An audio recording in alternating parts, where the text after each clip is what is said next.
এখন সম্প্রচারিত হবে রেডিও তেহরান থেকে আজকের সর্বশেষ বিশ্ব সংবাদ। শিরোনাম।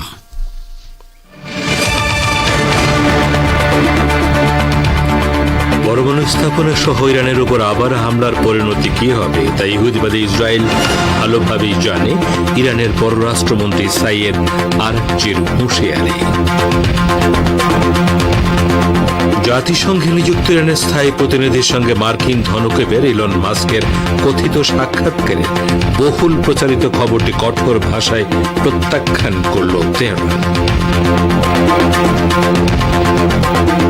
হাসিনাকে ভারত থেকে ফেরত চাইব এবং 15 বছরের অপকর্মের বিচার করব বাংলাদেশের প্রধান উপদেষ্টা। এবং প্রথমবারের মতো দূরপাল্লার হাইপারসনিক ক্ষেপণাস্ত্রের সফল পরীক্ষা চালাল ভারত, বিরাট সাফল্য বলে দাবি করলেন প্রতিরক্ষা মন্ত্রী রাজনাথ সিং।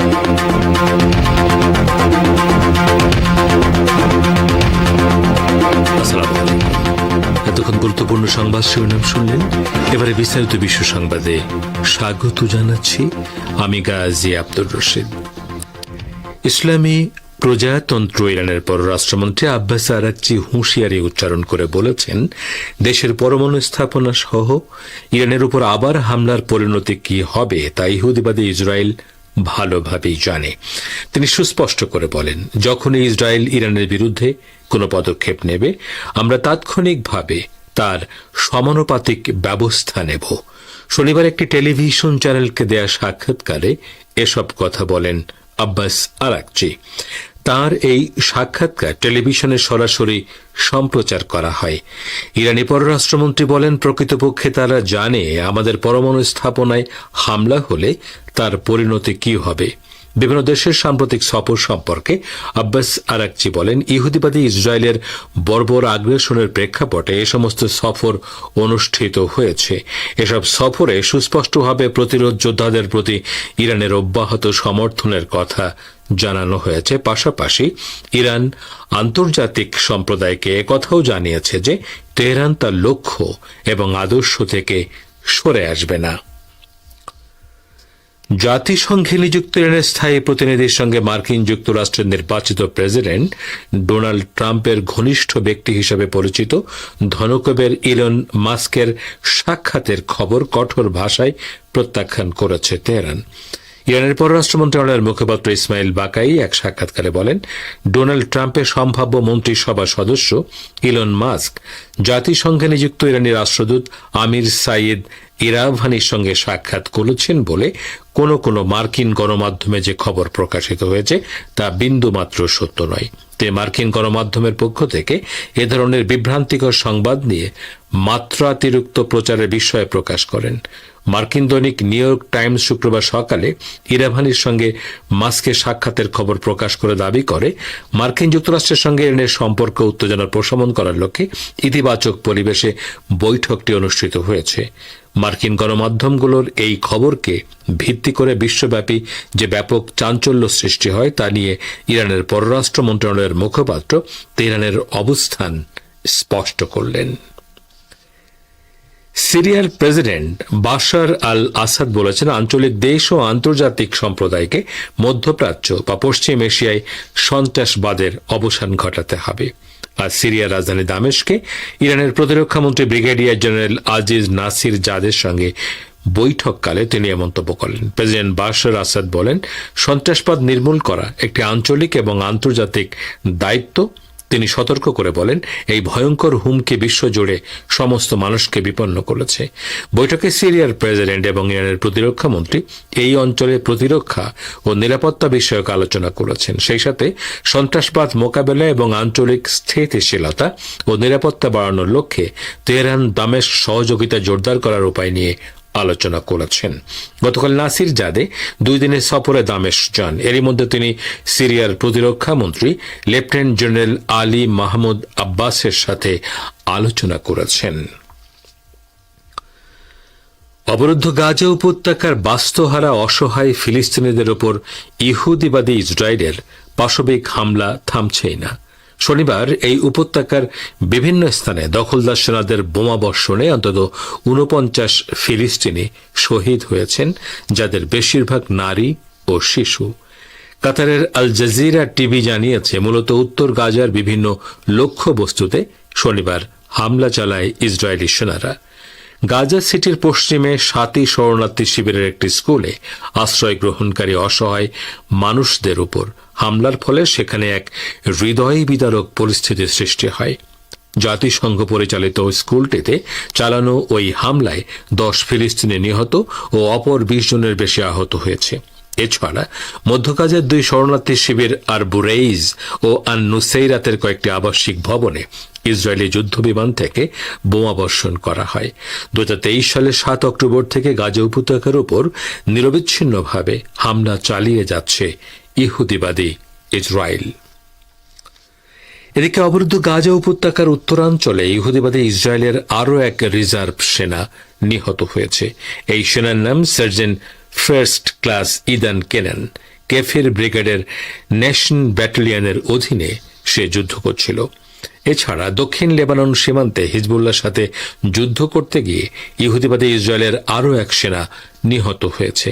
ইসরায়েলের বর্বর সামরিক বাহিনী বিষয়টি স্বীকার করেছে। নিহত সেনার নাম সার্জেন্ট ওরি নিশানোভিচ। এ নিয়ে ইসরায়েলের স্বীকারোক্তি মতে দক্ষিণ লেবাননে স্থল আগ্রাসন চালাতে গিয়ে ইহুদিবাদী ইসরায়েলের ৪৪ জন সেনা নিহত হল। তবে হিজবুল্লাহ যোদ্ধারা জানিয়েছে, লেবানন সীমান্তে এর চেয়ে অনেক বেশি দখলদার সেনা নিহত হয়েছে। গাজা ও লেবানন সীমান্তে সাম্প্রতিক দিনগুলোতে ইসরায়েলি সেনারা মারাত্মক বিপর্যয়ের মুখে পড়েছে। গত কয়েকদিনে ২ স্থানেই ইসরায়েলের বহু সেনা নিহত হয়েছে। এ প্রেক্ষাপটে দখলদার বাহিনীর প্রধান জেনারেল হেরজি হালেভি বলেছেন, ইসরায়েলের উত্তরাঞ্চল থেকে উদ্বাস্তু হওয়া লোকজন ফিরে না আসা পর্যন্ত হিজবুল্লাহর বিরুদ্ধে হামলা অব্যাহত থাকবে। আপনারা বিশ্ব সংবাদ শুনছেন রেডিও তেহরান থেকে, আর প্রচারিত হচ্ছে বাংলাদেশ ও ভারতে শর্টওয়েভ ২৫ মিটার ব্যান্ডে, এছাড়া বিশ্বজুড়ে ইন্টারনেট ও স্যাটেলাইটে।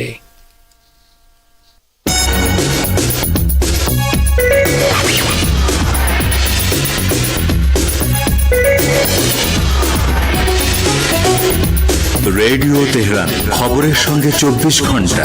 ভিজিট করুন আমাদের ওয়েবসাইট parstoday.ir/dn।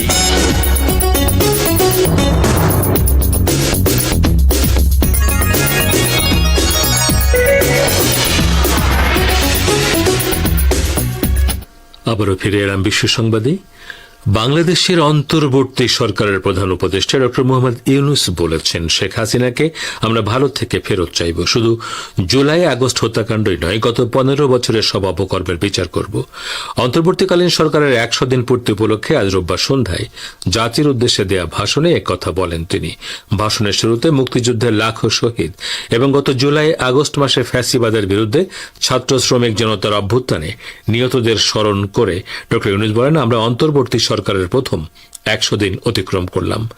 ছাত্র শিক্ষক জনতার অভূতপূর্ব গণ অভ্যুত্থানের পর ফ্যাসিস্ট সরকার প্রধান পালিয়ে গেলে দেশ সরকার শূন্য হয় সাময়িকভাবে। পুলিশ প্রশাসনও এ সময় সম্পূর্ণ নিষ্ক্রিয় হয়ে পড়লে উদ্বেগজনক এক পরিস্থিতির সৃষ্টি হয়। তিনি বলেন, বিপ্লব চলাকালে প্রায় ১৫০০ ছাত্র শ্রমিক জনতার শহীদে মৃত্যু হয়। আমাদের সরকার প্রতিটি মৃত্যু তথা অত্যন্ত যত্নের সাথে জোগাড় করেছে তথ্য। এই বিপ্লবে আহত হয়েছে ১৯,৯৩১ জন। প্রতিটি হত্যার বিচার আমরা করবই জানিয়ে প্রধান উপদেষ্টা বলেন, জুলাই আগস্ট হত্যাকাণ্ডের বিচারের যে উদ্যোগ আমরা নিয়েছি তার কাজও বেশ ভালোভাবে এগিয়ে যাচ্ছে। পতিত স্বৈরাচার শেখ হাসিনাকেও আমরা ভারত থেকে ফেরত চাইব। এদিকে বাংলাদেশের অন্তর্বর্তী সরকার দায়িত্ব নেওয়ার পর গত ৩ মাসে সহকারী সচিব থেকে সিনিয়র সচিব পর্যন্ত ৮০ জন কর্মকর্তাকে বিশেষ ভারপ্রাপ্ত কর্মকর্তা করা হয়েছে। একই সঙ্গে ১০১ জন কর্মকর্তা চুক্তিভিত্তিক নিয়োগ বাতিল করা হয়েছে। আজ জনপ্রশাসন মন্ত্রণালয়ের গত ৩ মাসের উল্লেখযোগ্য কার্যক্রম সংক্রান্ত প্রতিবেদন থেকে এ তথ্য জানা গেছে। তাছাড়া বাংলাদেশের রাজনৈতিক পরিবর্তন নির্বিশেষে পরস্পর নির্ভরতা ও দ্বিপাক্ষিক মঙ্গলের বাস্তবতা নিয়ে দেশটির সঙ্গে কাজ করতে চায় ভারত। ঢাকায় নিযুক্ত ভারতের হাই কমিশনার প্রণয় ভার্মা বলেছেন, বাংলাদেশের সরকার ও জনগণের সঙ্গে একসাথে কাজ করতে ভারত প্রতিশ্রুতিবদ্ধ। প্রণয় ভার্মা বহুমুখী সম্পর্কের প্রতিফলন হিসেবে দুই দেশের বাণিজ্য, পরিবহন ও জ্বালানি সংযোগ এবং মানুষে মানুষের সম্পৃক্ততার ক্রমাগত অগ্রগতির উপর জোর দিয়েছেন। আজ ঢাকায় সেন্টার ফর গভর্নেন্স স্টাডিজ আয়োজিত বে অব বেঙ্গল কনভারসেশনে ভারত বাংলাদেশ সম্পর্কের বিষয়ে বক্তব্য প্রদান করতে গিয়ে প্রণয় ভার্মা আরও বলেন, শান্তি, নিরাপত্তা ও উন্নয়নের জন্য আমাদের যৌথ আকাঙ্ক্ষা পূরণ করতে এবং অংশীদারিত্বের মাধ্যমে উভয় পক্ষের সাধারণ জনগণের উপকার নিশ্চিত করতে বাংলাদেশের সরকার ও জনগণের সঙ্গে একসাথে কাজ করতে ভারত প্রতিশ্রুতিবদ্ধ। ভারত প্রথমবারের মতো দূরপাল্লার হাইপারসনিক ক্ষেপণাস্ত্রের একটি সফল পরীক্ষা চালিয়েছে। শনিবার ওড়িশার উপকূলবর্তী এপিজে আব্দুল কালাম দ্বীপ থেকে এটির পরীক্ষা চালানো হয় বলে আজ জানিয়েছেন দেশটির প্রতিরক্ষা মন্ত্রী রাজনাথ সিং। এই ঘটনাকে ঐতিহাসিক মুহূর্ত হিসেবে উল্লেখ করে রাজনাথ সিং সামাজিক যোগাযোগ মাধ্যম এক্সে লিখেছেন, ওড়িশা উপকূলে এপিজে আব্দুল কালাম দ্বীপ থেকে দূরপাল্লার হাইপারসনিক ক্ষেপণাস্ত্রের ফ্লাইট ট্রায়াল সফলভাবে পরিচালনা করে ভারত একটি বড় মাইল ফলক অর্জন করেছে। এটি একটি ঐতিহাসিক মুহূর্ত এবং এই উল্লেখযোগ্য সাফল্য আমাদের দেশকে নির্বাচিতদের গ্রুপে রেখেছে, যাদের এই ধরনের উন্নত সামরিক প্রযুক্তির সক্ষমতা রয়েছে। লেবাননের ইসলামী প্রতিরোধ আন্দোলন হিজবুল্লাহ যোদ্ধারা দফায় দফায় ইহুদিবাদী ইসরায়েলের হাইফা নগরীতে ড্রোন ও ক্ষেপণাস্ত্র দিয়ে হামলা চালিয়েছে। এতে ক্ষয়ক্ষতির পাশাপাশি বিদ্যুৎ বিচ্ছিন্ন হয়ে পড়ায় নগরের বিভিন্ন এলাকা অন্ধকারে ডুবে গেছে। ইসরায়েলের হাইয়ুম পত্রিকার প্রতিবেদন অনুসারে লেবানন থেকে গতরাতে হাইফা নগরীতে 10টি রকেট নিক্ষেপ করা হয়েছে এবং তার মধ্যে বেশ কয়েকটি লক্ষ্যবস্তুতে আঘাত করে। ইহুদিবাদী ইসরায়েলের দখলদার বাহিনী এ খবর নিশ্চিত করেছে। গণমাধ্যম সূত্র জানিয়েছে, হিজবুল্লাহর হামলায় হাইফা নগরীতে বেশ কয়েকজন আহত হয়েছে। তবে চ্যানেল 14 জানিয়েছে, নগরের আল কারমেল এলাকায় বেশ কয়েকটি ভবন ও গাড়ি মারাত্মকভাবে ক্ষতিগ্রস্ত হয়েছে। ইহুদিবাদী ইসরায়েলের যুদ্ধবাজ প্রধানমন্ত্রী বেনিয়ামিন নেতানিয়াহুর বেসরকারি বাসভবনে বোমা হামলা চালানো হয়েছে। এ ঘটনায় জড়িত সন্দেহে ইসরায়েলের অভ্যন্তরীণ গুপ্তচর সংস্থা শিনবেত এবং পুলিশ শনিবার সন্ধ্যায় 3 জনকে আটক করেছে। পুলিশ জানিয়েছে, হাইফার কাছে উত্তরাঞ্চলীয় শহর সিজারিয়ায় নেতানিয়াহুর ব্যক্তিগত বাসভবনে একজোড়া বোমা মারা হয় এবং এতে সেখানে আগুন লেগে যায়। কেউ এখনো এই ঘটনার দায় স্বীকার করেনি, তবে ইসরায়েলি সেনাবাহিনী পরিচালিত রেডিওর ঘটনার সত্যতা নিশ্চিত করে বলেছে পুলিশ এ নিয়ে তদন্ত শুরু করেছে। নেতানিয়াহু যে অঞ্চলে বাস করেন সেখানে সাম্প্রতিক সপ্তাহগুলোতে বেশ কয়েকবার প্রতিরোধ যোদ্ধারা ড্রোন হামলা চালিয়েছে। এর মধ্যে একবার হিজবুল্লাহর ড্রোন সরাসরি নেতানিয়াহুর বাড়িতে আঘাত আনে। ওয়ালা নিউজ ওয়েবসাইট নেতানিয়াহুর বাড়িতে বোমার হামলার ঘটনাকে সরকারের নিরাপত্তা বিভাগের আরেকটি ব্যর্থতা হিসেবে উল্লেখ করে বলেছে, এটি খুবই বিপজ্জনক ইঙ্গিত। তো শ্রোতা বন্ধুরা, আমাদের নিউজ ডেস্কে এখনকার মতো এই ছিল সর্বশেষ খবর। এতক্ষণ আমাদের সাথে থাকার জন্য অনেক অনেক ধন্যবাদ।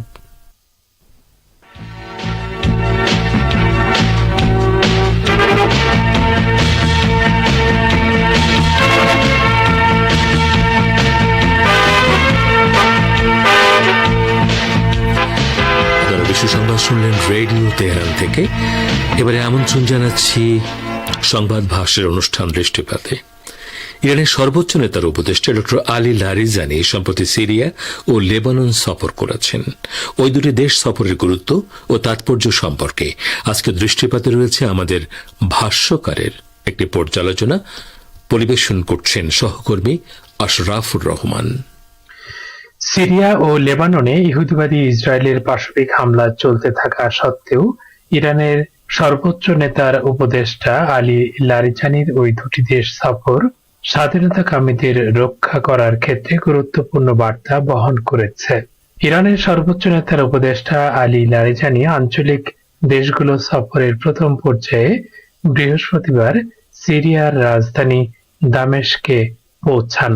তিনি সেখানে আঞ্চলিক পরিস্থিতির পাশাপাশি দ্বিপক্ষীয় সম্পর্ক শক্তিশালী করার উপায় নিয়ে সিরিয়ার পদস্থ কর্মকর্তাদের সঙ্গে আলোচনা ও মতবিনিময় করেন। দামেস্ক থেকে তিনি লেবাননের রাজধানী বৈরুতে যান এবং এটি ছিল বিগত 40 দিনের মধ্যে তৃতীয় কোনো শীর্ষস্থানীয় ইরানি কর্মকর্তার বৈরুত সফর। এর আগে বিগত কয়েক সপ্তাহে ইরানের সংসদ স্পিকার মোহাম্মদ বাকির করিবভ ও পররাষ্ট্রমন্ত্রী সায়েদ আব্বাস আরাকচি লেবানন সফর করেন।